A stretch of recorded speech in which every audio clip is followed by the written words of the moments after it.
Assalamualaikum warahmatullahi wabarakatuh.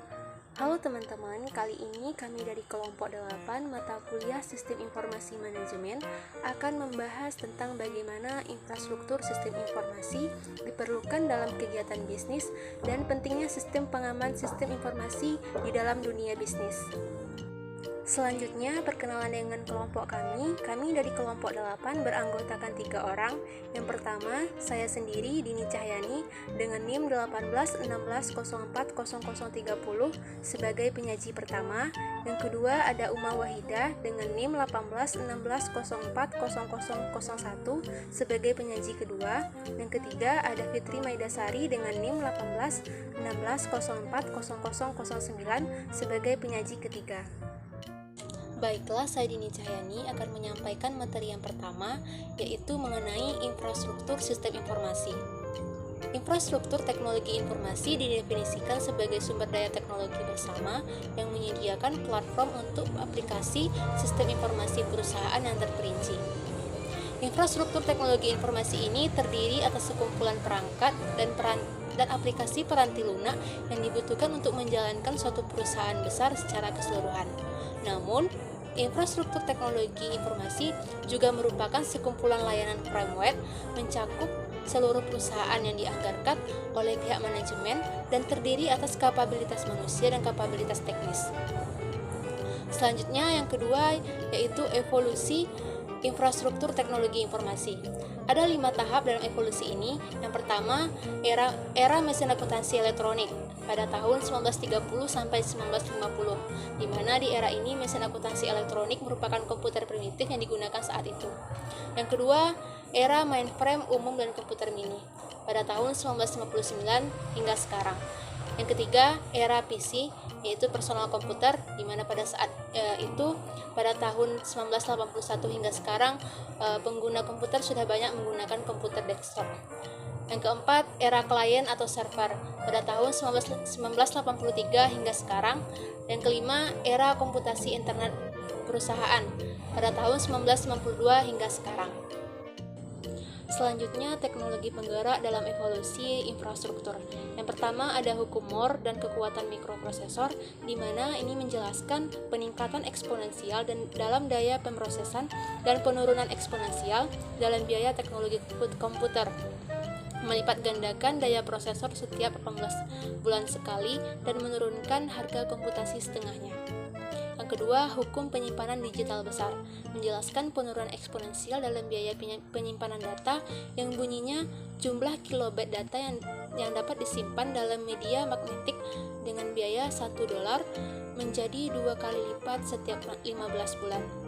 Yang ketiga, hukum Metcalfe dan ekonomi jaringan, menjelaskan semakin banyaknya penggunaan komputer dengan menunjukkan bahwa nilai sebuah jaringan bagi anggota jaringan tersebut meningkat secara eksponensial seiring anggota jaringan tersebut semakin banyak lagi.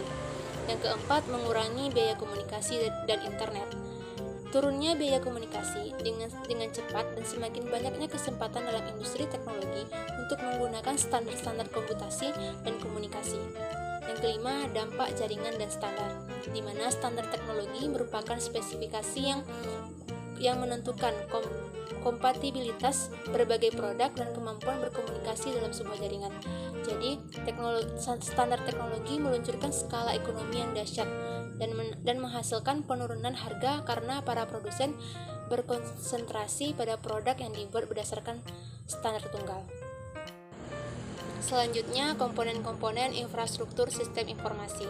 Yang pertama, ada perangkat keras atau hardware, di mana komputer memiliki bermacam-macam, mempunyai kecepatan dan juga harga, namun semua memiliki fitur-fitur umum, di mana fitur tersebut yaitu memori, prosesor, kapasitas penyimpanan, dan juga alat input maupun output.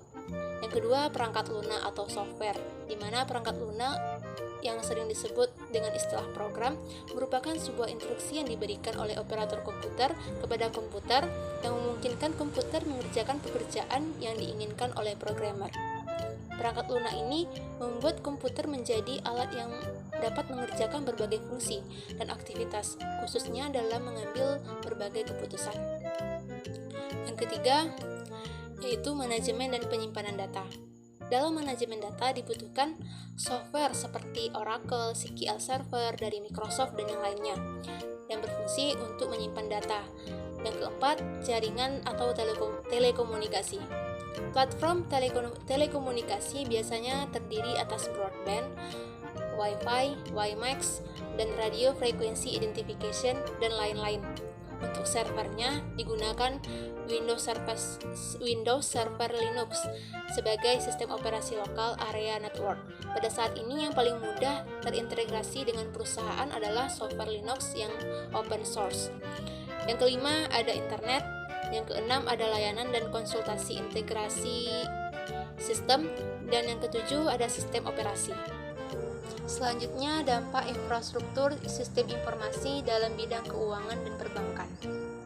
Untuk menunjang keberhasilan operasional sebuah lembaga keuangan maupun perbankan seperti bank, sudah pasti diperlukan sistem informasi yang handal yang dapat diakses dengan mudah oleh nasabahnya, yang pada akhirnya akan bergantung pada sistem teknologi informasi online. Contohnya, seorang nasabah dapat menarik uang dimanapun dia berada selama masih ada layanan ATM dari bank tersebut, atau seorang nasabah dapat mengecek saldo dan mentransfer uang tersebut ke rekening lain dalam hitungan menit saja. Semua transaksi dapat dilakukan. Nah, perkembangan teknologi dan infrastruktur telematika di Indonesia akan sangat membantu perkembangan industri di sektor keuangan ini, seperti perluasan cakupan usaha dengan membuka cabang-cabang di daerah, serta pertukaran informasi antara sesama perusahaan asuransi, broker, industri perbankan, serta lembaga pembiayaan lainnya. Institusi perbankan dan keuangan telah dipengaruhi dengan kuat oleh perkembangan produk dalam teknologi informasi. Bahkan mereka tidak dapat beroperasi lagi tanpa adanya sistem teknologi informasi tersebut. Sektor ini memerlukan perkembangan produk dalam teknologi informasi untuk memberikan jasa-jasa mereka kepada pelanggan mereka. Selanjutnya, contoh kasus infrastruktur sistem informasi akan dijelaskan oleh penyaji kedua, yaitu Uma Wahida. Baiklah, selanjutnya yaitu contoh kasus infrastruktur sistem informasi yang mendorong kegiatan organisasi dalam suatu perusahaan bisnis. Kali ini kita akan memberikan kasus yaitu perusahaan Gojek, di mana seperti yang telah kita ketahui, Gojek merupakan sebuah perusahaan jasa, di mana Gojek merupakan konsep manajemen di mana yang memanfaatkan suatu teknologi informasi, yaitu berupa teknologi internet. Gojek mengintegrasikan seluruh mitra kerja perusahaan, baik dari driver, konsumen, dan stakeholder yang berhubungan dalam suatu transaksi tersebut. Sistem akuntansi dari Gojek tersusun dari fasilitas order processing, di mana jumlah pembayaran dalam fasilitas billing yang kemudian dibukukan menjadi suatu general ledger. Kemudian, bukti pembayaran akan tertera pada cash receipt. Pemesanan dilakukan oleh konsumen terhadap mitra dari Gojek akan masuk pada cash distribution account payable, yang kemudian pembagian keuntungan disepakati oleh pihak Gojek dan mitra yang bersangkutan. Dari kasus ini, Gojek menerapkan sistem e-bisnis dalam proses marketingnya, di mana kegiatan marketingnya dilakukan dengan memasang flyer di website suatu perusahaan, mitra kerja, dan sosial media. Dan dapat kita lihat sekarang yaitu iklan Gojek sudah terdapat di mana-mana. Pentingnya sistem pengaman sistem informasi dalam suatu bisnis. Banyak suatu organisasi memanfaatkan teknologi sistem informasi berbasis jaringan, baik lokal maupun global. Namun, banyak juga yang tidak menyadari bahwa sistem jaringan dalam mengimplementasikan sistem jaringan tanpa diimbangi dengan sistem keamanan yang sesuai dengan standar keamanan yang berlaku. Tujuan keamanan informasi. Keamanan suatu informasi mencapai 3 sasaran utama. Yang pertama yaitu kerahasiaan. Kerahasiaan melindungi data dan informasi perusahaan dari penyingkapan orang-orang yang tidak berhak. Yang kedua yaitu ketersediaan. Ketersediaan meyakinkan bahwa data dari informasi perusahaan hanya dapat digunakan oleh orang-orang yang berhak menggunakannya. Yang terakhir yaitu integritas. Sistem informasi menyediakan representasi yang akurat dari sistem fisik yang direpresentasikan. Manajemen keamanan suatu informasi. Manajemen diharapkan dapat menjaga sumber daya informasi yang aman dan menjaga supaya perusahaan tetap berfungsi setelah terbobolnya atau jebolnya suatu keamanan informasi. Manajemen keamanan informasi terdiri dari 4 tahap. Yang pertama, mengidentifikasi ancaman yang dapat menyerang sumber daya informasi suatu perusahaan. Yang kedua yaitu mengidentifikasi resiko yang dapat disebabkan oleh ancaman-ancaman.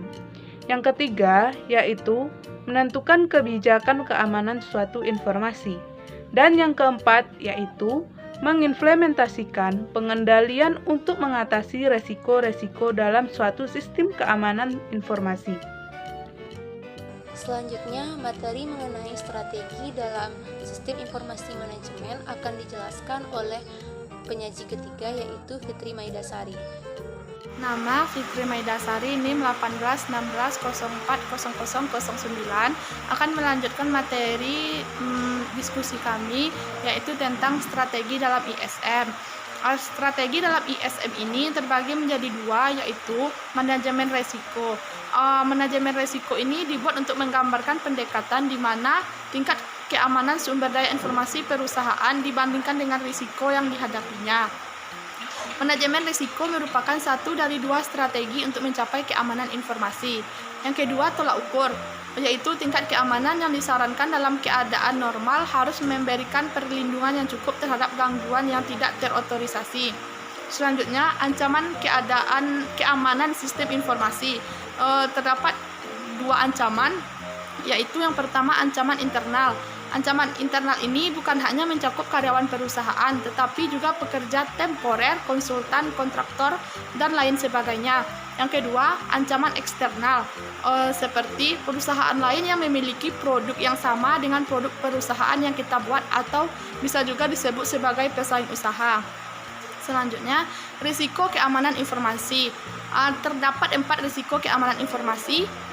Yang pertama, interruption, di mana interruption ini merupakan ancaman terhadap availability, yaitu data dan informasi yang berada dalam sistem komputer yang dirusak dan dibuat sehingga menjadi tidak ada atau menjadi tidak berguna. Yang kedua, interception, merupakan ancaman terhadap secret, yaitu orang yang tidak berhak mendapatkan akses informasi dari dalam sistem komputer.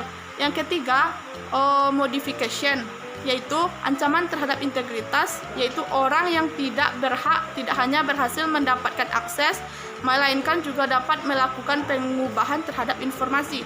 Yang terakhir, fabrication, adanya orang yang tidak berwenang meniru atau memalsukan suatu objek ke dalam sistem. Selanjutnya, kebijakan terhadap informasi. Suatu kebijakan keamanan harus diterapkan untuk mengarahkan keseluruhan program. Perusahaan dapat menerapkan keamanan dengan pendekatan yang bertahap. Di antaranya, yang pertama, fase 1 yang disebut inisialisasi proyek, yaitu membentuk sebuah tim untuk mengawas proyek kebijakan keamanan tersebut. Yang kedua, penyusunan kebijakan, berkonsultasi dengan semua pihak yang berminat dan terpengaruh. Yang ketiga, konsultasi dan persetujuan, di mana berkonsultasi dengan manajemen untuk mendapatkan pandangan mengenai berbagai persyaratan kebijakan. Fase 4, kesadaran dan edukasi. Melaksanakan program pelatihan kesadaran dan edukasi dalam unit-unit organisasi. Fase yang terakhir, penyebarluasan kebijakan. Kebijakan ini disebarluaskan ke seluruh unit organisasi di mana kebijakan tersebut didapat. Selanjutnya, pentingnya keamanan sistem.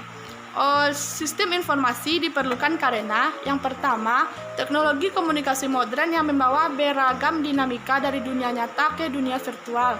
Yang kedua, kurangnya keterampilan pengamanan yang dimiliki oleh pemakai. Yang ketiga, untuk menjaga objek kepemilikan dari informasi yang memiliki nilai ekonomi.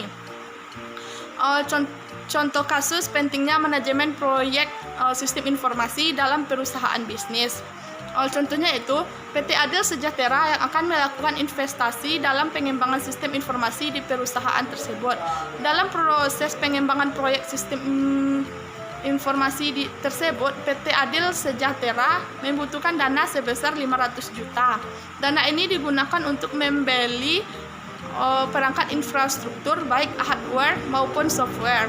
Adapun untuk memenuhi kebutuhan dana tersebut, PT Adil Sejahtera mengeluarkan dana sebesar 150 juta dalam bentuk deposito dengan tingkat bunga deposito sebesar 10% dan sisanya 350 juta didapat dari pinjaman bank dengan bunga 15%. Diharapkan dengan adanya pengembangan sistem informasi tersebut, PT Adil Sejahtera mendapat keuntungan 100 juta per tahun dalam waktu 10 tahun. Maka, dibuat suatu keputusan apakah investasi pengembangan sistem tersebut nantinya akan menguntungkan perusahaan atau malah sebaliknya. Jika menguntungkan perusahaan, maka PT Adil Sejahtera bisa melanjutkan investasi pengembangan sistem informasi tersebut. Namun, jika merugikan, maka PT Adil Sejahtera dapat membatalkan rencana investasi pengembangan sistem informasi tersebut. Sekian, terima kasih. Demikianlah presentasi kami dari kelompok 8. Terima kasih atas perhatiannya. Kurang lebihnya kami mohon maaf. Wassalamualaikum warahmatullahi wabarakatuh.